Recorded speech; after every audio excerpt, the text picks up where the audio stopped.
ಹರಪನಹಳ್ಳಿ ತಾಲೂಕು ಅರಸೀಕೆರೆಯ ಶ್ರೀ ಕೋಲಶಾಂತೇಶ್ವರ ಮಠ. ಇದು ನಿಮ್ಮ GBH 63 updates. Hindu Muslim ಎಲ್ಲ ಸಮುದಾಯದವರು ಸೇರಿ ಸರ್ವಧರ್ಮ ಸಮ್ಮೇಳನ ಕಾರ್ಯಕ್ರಮ ಮಾಡೋಣ. ಶ್ರೀ ಶಾಂತಲಿಂಗ ದೇಶಿಕೇಂದ್ರ ಮಹಾಸ್ವಾಮಿಗಳು. ದಿನಾಂಕ 1-2-2025ರಿಂದ 3-2-2025 ನಡೆಯುವ ಕಟ್ಟಡಗಳ ಉದ್ಘಾಟನೆ, ಸರ್ವಧರ್ಮ ಸಮ್ಮೇಳನ, ದಾಸೋಹ ಉದ್ಘಾಟನೆ, ವಿವಿಧ ಕಾರ್ಯಕ್ರಮಗಳು ನಡೆಯುವುದರಿಂದ ಊರಿನ ಎಲ್ಲ ಶಾಲಾ ಕಾಲೇಜು, ಪೊಲೀಸ್ ಸ್ಟೇಷನ್, ಗ್ರಾಮ ಪಂಚಾಯಿತಿ, ಆರೋಗ್ಯ ಇಲಾಖೆ, ಕೃಷಿ ಇಲಾಖೆ, ಕಂದಾಯ ಇಲಾಖೆ, ಮಸೀದಿ, ಬ್ಯಾಂಕ್ಗಳಿಗೆ ತೆರಳಿ ಆಹ್ವಾನ ಪತ್ರಿಕೆಯನ್ನು ನೀಡಿದರು. ಶ್ರೀ ಶಾಂತಲಿಂಗ ದೇಶಿಕೇಂದ್ರ ಮಹಾಸ್ವಾಮಿಗಳು ಮಸೀದಿಗೆ ತೆರಳಿ ಮಾತನಾಡಿ, ನಮ್ಮ ಊರಲ್ಲಿ ಹಿಂದೂ ಮುಸ್ಲಿಂ ಎಲ್ಲರೂ ಸೇರಿ ಪ್ರತಿಯೊಂದು ಹಬ್ಬಗಳನ್ನು ಒಗ್ಗಟ್ಟಾಗಿ ಆಚರಣೆ ಮಾಡುತ್ತಾ ಬಂದಿದ್ದೇವೆ. ಯಾವುದೇ ಭೇದ ಭಾವವಿರುವುದಿಲ್ಲ. ಮಸೀದಿಯಲ್ಲಿ ನಮಗೆ ವಿಶೇಷ ಅತ್ಯಂತ ಗೌರವ ಕೊಟ್ಟಿರುವುದು ಸಂತೋಷ ತಂದಿದೆ. ನಾವೆಲ್ಲರೂ ಒಗ್ಗಟ್ಟಾಗಿ ಸರ್ವ ಧರ್ಮ ಸಮ್ಮೇಳನ ಕಾರ್ಯಕ್ರಮ ಮಾಡೋಣ ಎಂದು ಹೇಳಿದರು. BDCC ಬ್ಯಾಂಕಿನ ನಿರ್ದೇಶಕ YD ಅಣ್ಣಪ್ಪನವರು ಮಾತನಾಡಿ, ಈ ಕಾರ್ಯಕ್ರಮಕ್ಕೆ 130 ಮಠಾಧೀಶ್ವರರು ನಮ್ಮೂರಿಗೆ ಬರುವುದರಿಂದ ನಾವೆಲ್ಲರೂ ಅದೃಷ್ಟವಂತರು. ನಮ್ಮ ಶಾಂತಲಿಂಗ ದೇಶಿಕೇಂದ್ರ ಮಹಾಸ್ವಾಮಿಗಳ ಆಶೀರ್ವಾದದಿಂದ ಇಂತಹ ದೊಡ್ಡ ಕಾರ್ಯಕ್ರಮ ಹಮ್ಮಿಕೊಂಡಿರುವುದು ನಮ್ಮೆಲ್ಲರ ಭಾಗ್ಯ.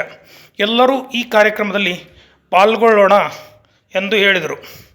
ಮುಖಂಡರಾದ ಪೂಜಾರ್ ಮರಿಯಪ್ಪನವರು ಮಾತನಾಡಿ, ಈ ಕಾರ್ಯಕ್ರಮಕ್ಕೆ ಜಾತಿ ಭೇದವಿಲ್ಲದೆ ಎಲ್ಲರೂ ಒಂದೇ ಎಂದು ನಮ್ಮ ಗುರುಗಳಿಗೆ ಬೆಂಬಲ ನೀಡಿ ಕಾರ್ಯಕ್ರಮವನ್ನು ಯಶಸ್ವಿಗೊಳಿಸೋಣ ಎಂದು ಹೇಳಿದರು.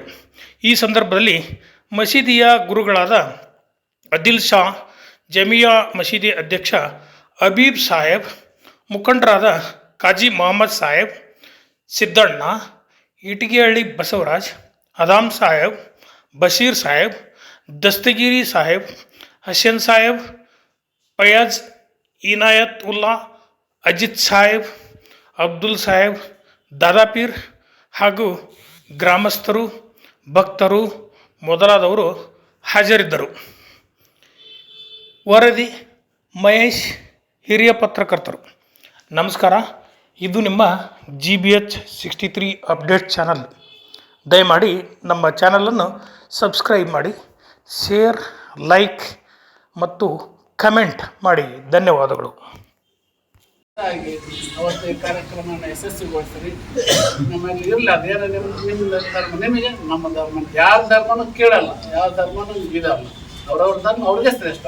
ಅದಕ್ಕೆ ಆ ಧರ್ಮ ನಿಮ್ಮ ಇದರೊಳಗೆ ಇರಲಿ. ಅಲ್ಲಿ ಕೂಡಿದಂಥ ಸಂದರ್ಭದಲ್ಲಿ ನಾವು ನೀವೆಲ್ಲರೂ ಸೇರಿ ಆ ಕಾರ್ಯಕ್ರಮ ಯಶಸ್ವಿಗೊಳಿಸೋಣ. ಕಾರ್ಯಕ್ರಮ ಯಾಕಂದರೆ ನಾವು ಹೇಳ್ತೇವೆ ಇವನಾರೋ ಏನಂತ, ಎಲ್ಲರೂ ನಮ್ಮವ್ರೆ ಅನ್ಕೊಂಡು ಮಾಡುವಂಥ ಸ್ವಭಾವ ನಮ್ಮದು. ಹೀಗಾಗಿ ಎಲ್ಲರನ್ನು ಕೂಡಿಸ್ಕೊಂಡೇ ಇದೊಂದು ಅದ್ಭುತವಾದಂಥ ಕಾರ್ಯಕ್ರಮ ಈ ಭಾಗದಲ್ಲಿ ಎಲ್ಲಿ ಆಗಿಲ್ಲ. 130 ಮಂದಿ ಸ್ವಾಮಿಗಳು ಒಬ್ಬರು ಕರ್ಸೋದೇ ಭಾಳ ಕಷ್ಟ, ಕಷ್ಟ. ಅದಕ್ಕೆ 130 ಮಂದಿ ಸ್ವಾಮಿಗಳು ಕರ್ಸೋದಂದ್ರೆ ಅಷ್ಟು ಸುಲಭ ಅಲ್ಲ. ಅಂಥ ಒಂದು ಇದರೊಳಗೆ ಈ ಒಂದು ನಾವು ಪವಿತ್ರ ದಾನ ಮಂದಿರಕ್ಕೆ ಬಂದಿದ್ದೇವೆ. ಏನಪ್ಪ ಅಂತಂದರೆ ಫೆಬ್ರವರಿ 1ನೇ ತಾರೀಕು ಮತ್ತು 2ನೇ ತಾರೀಕು 3ನೇ ತಾರೀಕು ನಡೀತಕ್ಕಂಥ ಭಾಳ ದೊಡ್ಡ ಕಾರ್ಯಕ್ರಮ.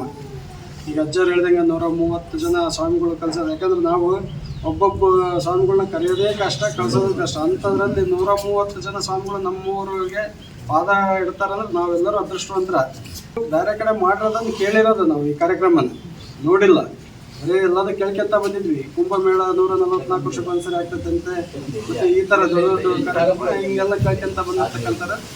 ಈ ಸರಿ ನಾವು ನಮ್ಮ ಕಣ್ಣಿಗೆ ನೋಡೋಂಥ ಒಂದು ಕಾರ್ಯಕ್ರಮನ ನಮ್ಮ ಅಜ್ಜರ ಆಶೀರ್ವಾದದಿಂದ ನಮಗೆಲ್ಲರಿಗೂ ಪುಣ್ಯ ಐತಿ.